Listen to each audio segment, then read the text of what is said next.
জীবনের কথা কিছু শেয়ার করছি আপনাদের সামনে। আপনারা জানেন তো যে জন্ম থেকে আমার পা এরকম নয়। তা আগের ভিডিওতে বলেছি মাটি গর্ত করে রাখতো এইসব। এবার আমার যখন 8-10 বছর বয়স, এখানে কলকাতা অনেক ডাক্তার দেখানো হয়েছে, নীলরতন, SSKM এইসব দেখানো হয়েছে। এখানে যখন এনারা বলছেন সেরকম আর কি আশ্বাস দিতে পারছিলেন না। পরবর্তীকালে আমাকে রাজস্থানে নিয়ে গেছিলেন। আপনারা জানেন যে বিখ্যাত নাম করা সুধা চন্দন বলে একজন আর আছে, ওনারা একটা হসপিটাল আছে, চালাতেন নাচে মৌরি সুধা চন্দন। ওখানে আমি পা ভালো করার জন্য আমাকে নিয়ে গেছিল।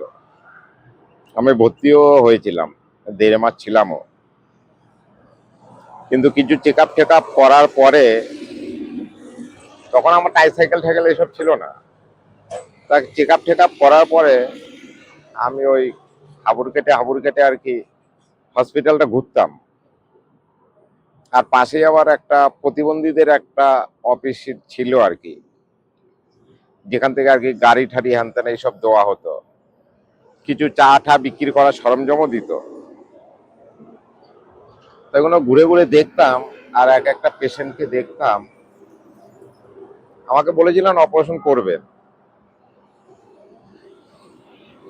তো এরকম আমি দেখতাম একজনের পা এরকম এরকম বেঁকা পা, সেটা সোজা করে দেওয়া হয়েছে, রড ভরে সোজা করে দেওয়া হয়েছে যেভাবে ডাক্তারি ট্রিটমেন্ট হয়।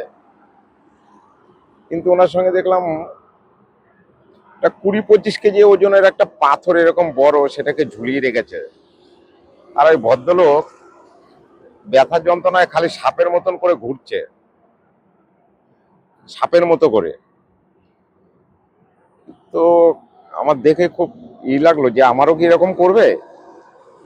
যাই হোক, তা কিছুদিন থাকার পরে মানে আমার অপারেশন ডেট ঠিক হবে এরকম একটা ব্যাপার। ওনাকে সুস্থ করে তুলেছে। এবার ওনাকে সোজা করে দাঁড়া করাচ্ছে। ওনার মাজা থেকে না ভেঙে যাচ্ছে আর কি। আমার মনে খুব একটা চিন্তা ঢুকে গেল। এখন হাবুর কেটে এদিক ওদিক করে চলতে পারছি, কিন্তু এটা করার পরে যদি আমি এটা না হয়, তাহলে আমাকে সারা জীবনটা বিছানায় শুয়ে থাকতে হবে। আমি ভাবলাম না, আমি এই ভালো আছি, আমি অপারেশন করাবো না।